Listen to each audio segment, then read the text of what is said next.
Os Evangelhos apresentam-nos a figura de José de uma maneira muito discreta, mas ao mesmo tempo muito bonita, muito inspiradora. Sabemos que José é uma figura absolutamente central no mistério da salvação e, apesar da discreção com que é referido nos textos bíblicos, ele assume, efetivamente, também na palavra de Deus escrita, o seu verdadeiro lugar. Nos Evangelhos são-nos apresentados 4 sonhos referidos a José. José sonhou 4 vezes e essas 4 situações são todas elas significativas. Gostava de vos propor o primeiro destes sonhos que encontramos no Evangelho de Mateus, capítulo 1, versículos 18 até 25. O contexto nós conhecemos bem. José tinha acabado de saber que Maria, sua noiva, estava grávida e sabia que aquela criança não era sua. E por isso tinha decidido repudiar secretamente, discretamente, a sua noiva. O texto diz-nos que ele era um homem justo, não queria difamá-la e também não a queria fazer correr o perigo de ser lapidada, como provavelmente aconteceria se fosse publicada esta notícia. E é aqui que entra o plano de Deus, que, através de um sonho, revela a José que aquela criança, afinal, era obra do Espírito Santo e que ele deveria acolhê-la como verdadeiro filho de Deus, educá-la e entrar no plano que Deus tinha de salvação para toda a humanidade. Este é o enquadramento. O que me parece muito interessante neste texto é que ele, na verdade, nos propõe um verdadeiro itinerário de discernimento e procura responder a uma pergunta muito simples que todos nós, no fundo, fazemos diante da nossa vida e, sobretudo, diante das circunstâncias adversas que muitas vezes nos surgem. O que é que eu devo fazer? Qual é a atitude certa? José, diz-nos o texto, era um homem bom, era um homem justo, amava Maria e foi a partir do seu bom senso e a partir do seu sentido de justiça que ele faz um primeiro nível de discernimento.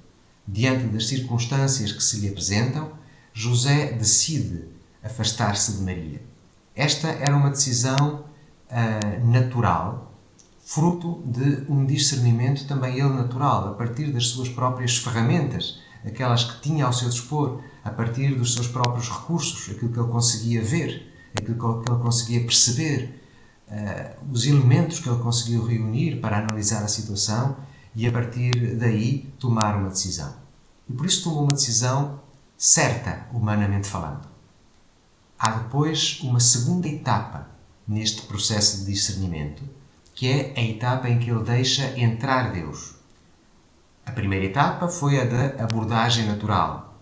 O que é justo? O que é que o meu bom senso me diz? Mas esta segunda etapa já não segue tanto esta pergunta fundamental, mas segue mais a outra pergunta que é o que é que Deus diz?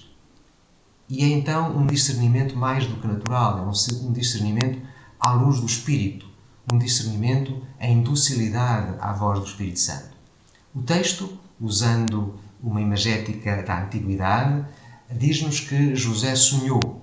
O sonho é esse lugar misterioso em que nós não controlamos a nossa razão, em que de alguma maneira nós cedemos lugar a uma série de outras imagens e ideias que não estão dependentes da nossa racionalidade. É como se nos estivesse a ser dito que de alguma forma José renunciou à sua razão natural para deixar que uma outra voz, a voz do mistério, a voz que está para além daquilo que podemos controlar, se pudesse revelar. E é esta voz de Deus que lhe diz, afinal, que o caminho é outro. No discernimento, quando efetivamente temos liberdade interior para deixarmos que Deus nos fale e nos apresente as suas surpresas, os seus desafios que nos desinstalam, então o que acontece, de facto, é entrarmos por caminhos totalmente inesperados, que a nossa razão, à partida, não teria determinado, mas que, na verdade, Deus nos propõe. E este é o segundo momento do discernimento de José.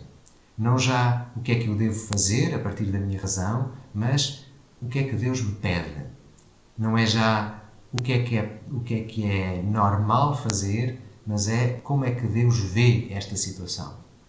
E, portanto, a questão não era como é que ele via José, mas como é que Deus via a situação.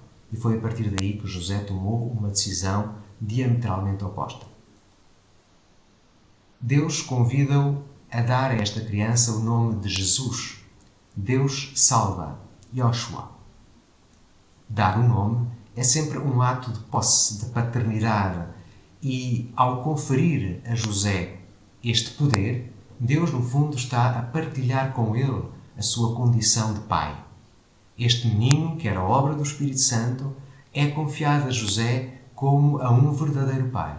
E José assume na sua vida histórica a missão de representar Deus. É isto que nós todos, de alguma forma, e cada um segundo a sua vocação, somos também convidados. Tornar Deus presente, representá-lo. Isso acontece quando nos libertamos de nós mesmos e nos tornamos interiormente livres para nos dispormos a seguir a voz do Espírito, as surpresas de Deus na nossa vida, relidas à luz do olhar de Deus. Que São José nos conceda essa grande graça de vermos a nossa vida, de vermos os acontecimentos e desafios do mundo de acordo com os olhos de Deus, nessa liberdade interior de o seguir.